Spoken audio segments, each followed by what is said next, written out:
I do some consulting work on American feeling in the room was You don't ever say to her that What about the Chautauqua Institute? Introductory discussion on the ethical We left. more of a community. Before China took back over. Currently doing in autism.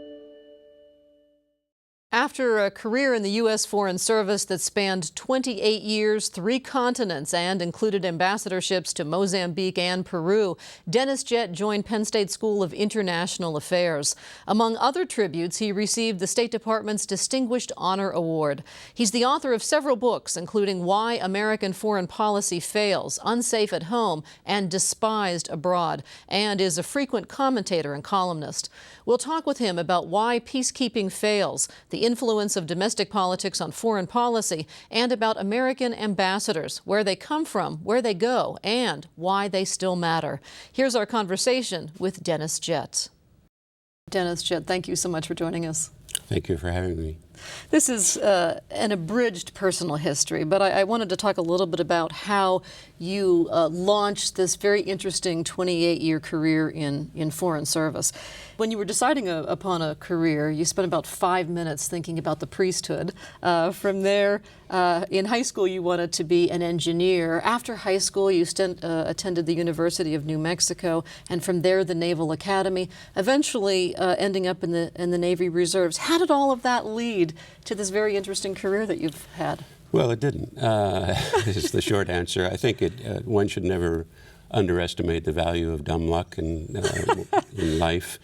I got my BA and MA from the University of New Mexico in economics, and after a brief detour to Texas, wound up in Santa Fe, about 60 miles north of Albuquerque, where I grew up, working as an economist for the state of New Mexico. And you could count the number of economists on working for the state of New Mexico on the fingers of one hand and have a couple fingers left over. So I figured there were too many of you. There weren't too many of us, but it was fun. I felt we had a policy impact. I was doing research on taxes and how, if you exempted prescription drugs from the sales tax, who does that benefit and by how much and how much it costs the state, et cetera. But there wasn't a whole lot of future in it, and so I started looking around the federal government and actually did some interviewing. And then this colleague of mine said, here's a booklet about something called the Foreign Service, and he hadn't been a citizen long enough to take the apply. Yeah, you had to be a citizen for 10 years at the time. They've removed that requirement now. But so he hands me this booklet, and here it is, Join the Foreign Service and See the World. We hire political people, administrative, consular, and economic people. And I said, well, I'm an economist, and they hire people like me. So I took the written exam, I passed that. I took the oral exam, I passed that. And then they offered me employment, and I packed up the kids in the Volvo station wagon in 1972 and drove to Washington to start my basic training. Our first night in Washington, we parked in an underground parking garage in the hotel in Roslyn, right outside of Washington, and somebody broke into our car and stole it. So your first experience in Washington. Welcome to the big city. Now we're going to break into your car and steal your daughter's birthday presents. So. But you really began your career as a diplomat the more traditional way. 2/3 of diplomats go through the ranks as you did, through the testing as you did. You got your first assignment in 1996. You went to Mozambique, where you spent 3 years, and then 3 years in Peru. Of course, ambassadorships are in the news because of some cringeworthy Senate hearings that we've heard of Obama's nominees. Talk a little bit about what ambassadors do and where they come from. Sure, I'd be happy to. Actually, I'm finishing a book on where ambassadors come from, where they go, and why they still matter, and hopefully it will be done by the end of June, because my publisher is going to be disappointed, if not angry, if not. About 70%, since Eisenhower, about 70% of the ambassadors have been career people, 30% political appointees. Political appointees, the big campaign contributors are the ones that are usually the most embarrassing and get the most attention, but there There are others. There are political allies of the president. There are people who are appointed for diversity reasons and other kinds of reasons. What does an ambassador do? He has to, or she, has to supervise what can be a very large, complex organization. The ambassador in London, for instance, has 1,000 people in his embassy from 9 different cabinet-level agencies. The majority of people in any embassy don't work for the State Department. They work for other parts of the government. And so you've got 9 different cabinet agencies, about 40 different subgroups within those, because there are 40 different budgets that the people that are there are contributing from. And so you've got the internal management of the embassy, which can be complex, and then you have the external relations of the embassy with all those constituencies that any president or person has. So you've got American citizens that are resident in that country or visiting or investing and coming for business reasons. You have the broader public within that country, and you hear a lot about public diplomacy, which is trying to reach out to the broader public with the message of what America is trying to do at that point in time. You have the official relationship with the foreign ministry and the rest of the government and all the political factions. So I often get the impression that some of my students think that diplomatic life is ignoring parking tickets and going to endless cocktail parties, but it's a lot more than that. Well, so how concerned should Americans be when lightweights, as are now being sent to countries like Argentina or a country that you know from your early Foreign Service work in 1972? I think they should be concerned. I think it's a part of a broader problem. In 2008, Senator McCain and Senator Obama spent a combined total of $1 billion on their presidential campaigns.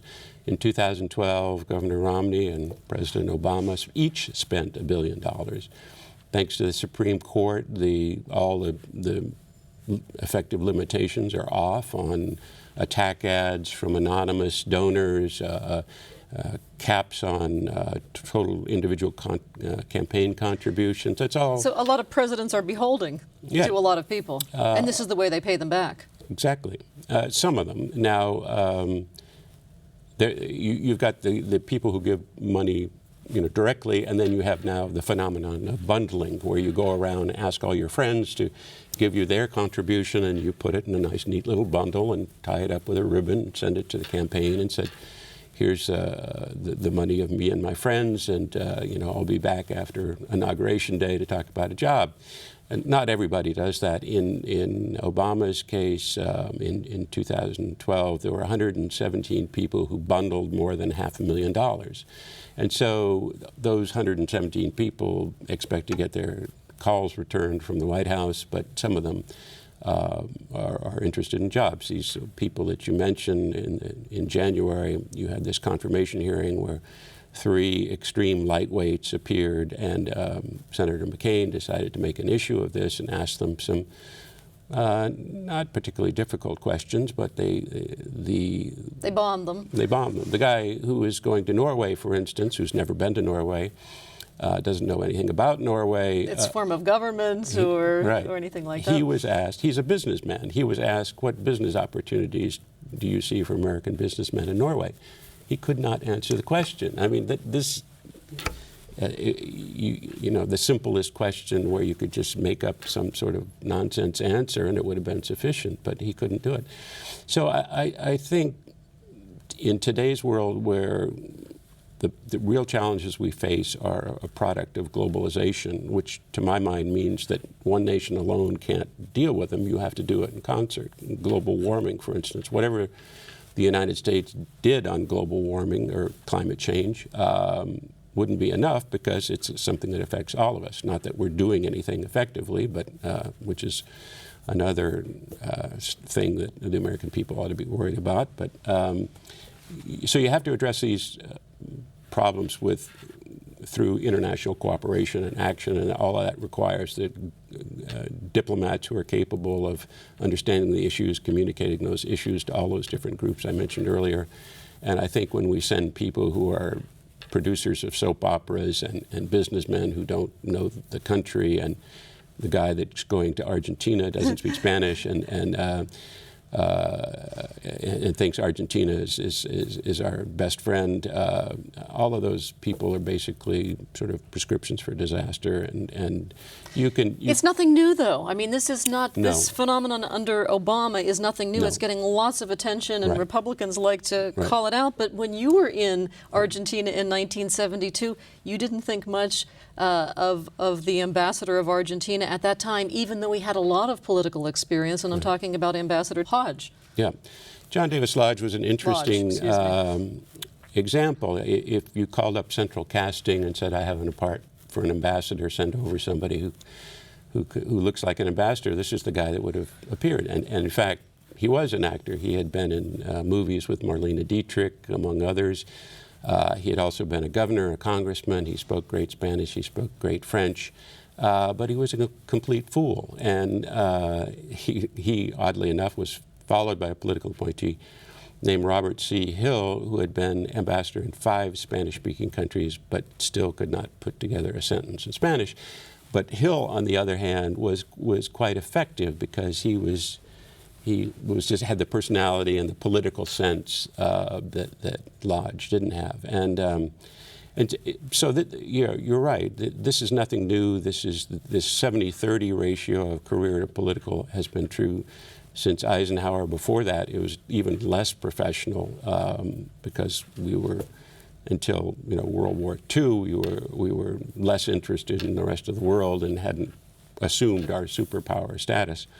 And so you've got examples of these. The Reagan administration was probably the worst. They got the percentage of political appointees up to 38%. And in fact, some of them were yanked off the job. Some are, and now that's happened several times under Obama because there's something called the Inspector General in the State Department, who is the internal auditor. And so he goes around periodically, sends a team to inspect embassies, and they write a report. And sometimes this report is so bad that these people, in essence, are forced to resign. But that's only happened in the last 3 or 4 years that they've been actually making these reports public. And you can now find them on a website at the State Department, the OIG website. And so you've had ambassadors in Kenya, Luxembourg, the Bahamas, and Malta all resign because of these inspection reports. The person in Luxembourg was so awful that you had people in the embassy volunteering to go to Afghanistan just to end there. Oh my gosh, to get out of there. To get out from under this particular ambassador who was somebody from the West Coast who bundled a lot of money. So, but on the other hand, there are political appointee ambassadors who are absolutely outstanding, and they bring a different perspective. They aren't as encumbered by the careerism and the caution of career diplomats, and sometimes that can be an advantage. So it's a mixed bag. Well, that brings me to something. You wrote, having retired, I can now consider the effects of Washington's decisions without having any obligation to defend them. And I admire that you speak out. I admire what you do in your books and in your classroom. But I wonder just how difficult it is within the government to speak truth to power. When you see something, this is a lousy policy. Right. It's hard. It's hard. It depends on the issue. It depends on whether how much Washington is invested in the particular situation. I've got a friend, Peter Van Buren, who I bring in to speak to my classes. He was a Foreign Service officer who was essentially forced out of the State Department, forced to retire, because he wrote a book called We Meant Well, How I Lost the Hearts and Minds of the Iraqi People. And so he talked about the absurdities of trying to do nation building in Iraq. And nation building is very hard to do, and I don't know that we have yet found the formula for doing it well. But when he pointed out the absurdities of it in this book, basically the State Department came down on him like a ton of BRICS. And so there's dissent within the State Department, and there's actually a channel for sending in a message dissenting from particular policy, and you'll get a nice polite reply from Washington, but that doesn't mean it's going to have any effect. In fact, it probably won't. So if you're faced with a situation where you don't agree with the policy, you can resign, but you better have a trust fund, or if you've been in the Foreign Service for 20 years, you'll get a pension of some kind. You can swallow hard and do it. You can ask for a transfer to another part of the world where you might have less problem with. Where you won't be pulling your hair out over right, exactly. disagreements in policy. So it just depends, but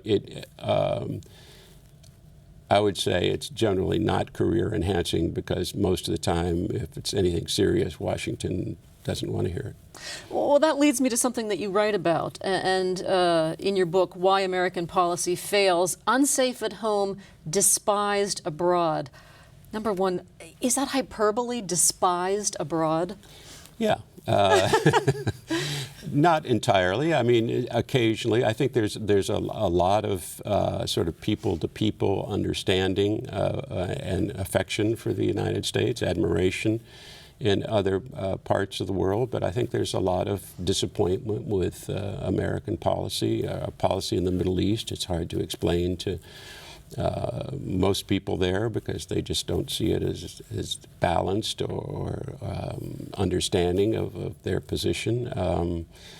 I have this fear that with the emphasis on the fighting terrorism, that we are now in the process of militarizing our relationship with a lot of countries in the world, particularly in Africa, under the mistaken assumption that this is somehow going to aid in this so-called fight against terrorism, and that we're going to be safer, when in fact, if you remember during the Cold War, there was something called the Kirkpatrick Doctrine, which is named after Gene Kirkpatrick, Reagan's ambassador to the UN, which essentially said, we get in bed with right-wing dictators because they're right-wing, and we undermine left-wing Democrats because they're left-wing and they might be communist. And so that's why we helped overthrow Salvador Allende in Chile and replaced him with a general, Pinochet, and who killed a couple thousand of his And a lot people. of these things work out very badly. They work out very badly, and they also give the United States a black eye because, we believe in human rights and democracy, et cetera, except when we support dictators.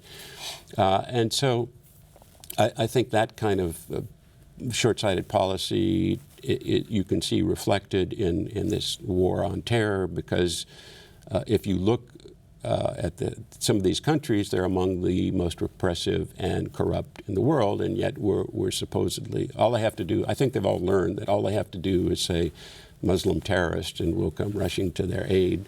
And the military side of the house always has far more resources than the diplomatic side. Yesterday, or day before yesterday, I asked this class, define soft power and hard power for me in 4 words.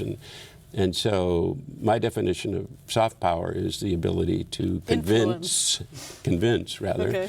And hard power is the ability to coerce. And so the Pentagon are the coercive people, and the State Department are the convincing people. And so if you don't use both, I mean, you have to have a combination, but you can't simply have one tool in your toolbox. The old line about if all you have is a hammer, every problem looks like a nail. Well, I think we're in danger of doing that and ultimately undermining our position around the world. In fact, in your book, Why American Foreign Policy Fails, you talk about former or longtime allies like Australia, for example, in polls saying that the United States is causing more harm in the world than a force for good, which is shocking to me. Yeah, again, these polls, a snapshot of the public sentiment at the moment, so that changes. But I think there are a lot of countries, even traditional allies, who look at us as kind of a rogue state. And the invasion of Iraq, for instance, when there were no weapons of mass destruction, ties to al-Qaeda of significance or anything to do with 9/11. And so I think there are people who are a lot of people who see this not so much under this administration. In fact, you now get criticism of the Obama administration. Oh, you didn't invade Syria, or oh, you haven't started a war with Russia over Crimea. I mean, in fact, McCain is saying that we are diminishing our standing in the world because we're not being more forceful with Russia over Ukraine. Exactly, and so they seem to think that all we have to do, and Vice President Cheney was a big advocate of this, all we have to do is bludgeon people, and they're somehow going to fear us and respect us. Well, they fear us, but they don't respect us. And that goes for our allies as well as our more troubled relationships. The Obama administration has been very severely criticized for diminishing the United States' standing in the world. What do you make of that? I think there are a lot of people out there who would like to be Secretary of State for the day. We live in a difficult time. Again, thanks to globalization, we have all these challenges, and there seems to be this assumption that the world's only superpower is all-powerful, but we're not, and particularly not after having spent somewhere between $2 and $3 trillion invading Iraq, and now, I forget the figure, we spend a couple $1 million an hour on Afghanistan, and I'm not sure in the end that how much that's going to produce. So I think there is this tendency to want to use military power in all these different situations. McCain is an exception, but most of the people who want to use military power are people who've never worn a uniform, not counting Halloween costumes, and never been in battle, never put their life on the line. They and their children are not going to fight and die, and yet you consistently see these people popping up on particularly Fox News saying, this is where we have to apply military power and we have to go in and get them and destroy them, etc. And so I think a lot of the criticism is just criticism. That's what the media likes to use to attract attention, and you've got this 24-hour news cycle to fill, and so you have. I'm always amazed at how news reporting today is about 95% talking heads expressing opinions that are usually ridiculous, sometimes interesting and erudite. But very few facts, and you've got this pressure to immediately, get it on the air, and so you run with sources that are sketchy, and then constant chatter. CNN these days has become the Flight 370 station, and right. I mean I find it a fascinating case, but there's so much that's nonsense there that it's hard to take the media seriously. Well, it's interesting because on CNN, one day Malaysia is completely inept, and then the next day they say, well, they weren't inept at all. Under the circumstances, they behaved very well, right. And that changes the entire story right. On CNN and the way they present it. But you say media matters, not so much for analyzing the situation well, because they don't often do that, but because they set the agenda. They decide what things right. we're going to investigate, what things we're going to look at, and as you say, we can have 160 hours spent investigating President Clinton's Christmas card list and only 5 hours investigating how the Bush administration treated Iraqi prisoners. Right. No, I think that's right, and I think media does matter, and they do provide a vital service. I mean, a democracy without a free press would be nothing more than a mob. Responding to rumors or whatever. And so you've got to have the media there reporting. This is one of the things that I find very distressing about the media today, is the fact that you have all of these newspapers going under because they can't compete in the internet age, and so and you have them closing foreign bureaus and cutting back and cutting back as if the next quarter's bottom line was the only thing that matters. The media needs to provide this information. A lot of people seem to think that, you just go on the internet and get the information. But, bloggers can say anything. Right. There are no Do. barriers to entry. There to be a blogger. There's no qualifications required. There's no adult supervision, and there's no penalty for being wrong. You just, if you were to become totally without credibility, you could just change your name and blog under something else. How optimistic are you about America's future, our standing in the world? Well, I remain cautiously optimistic, but I think America's standing is like America's democracy. It's like a muscle. If you exercise it, it'll get stronger. You have to have the voter participation. You have to have people who inform themselves. This is why WPSU is such an important part of life in State College and its Central PA, because you do provide information to your listeners and viewers, and without that, people can't govern themselves, and so it's critical. And I think with that, with our strength, with our natural resources, I think we can improve and have a good future. But if we get divided, as we seem to be always constantly sliced and diced by the electoral industrial complex, then we're fighting among ourselves and not presenting a image to the world that will gain any respect. All right, Dennis Jett, thank you so much for talking with us. Thank you. I hope you enjoyed our conversation with Dennis Jett. Comcast subscribers can watch this program anytime on Penn State On Demand. Find out how through our website, conversations.psu.edu, where you'll also find excerpts from Jett's books. I'm Patty Satalia. We hope you'll join us for our next Conversation from Penn State. Production funding provided in part by the Corporation for Public Broadcasting and by viewers like you. Thank you. This has been a production of WPSU.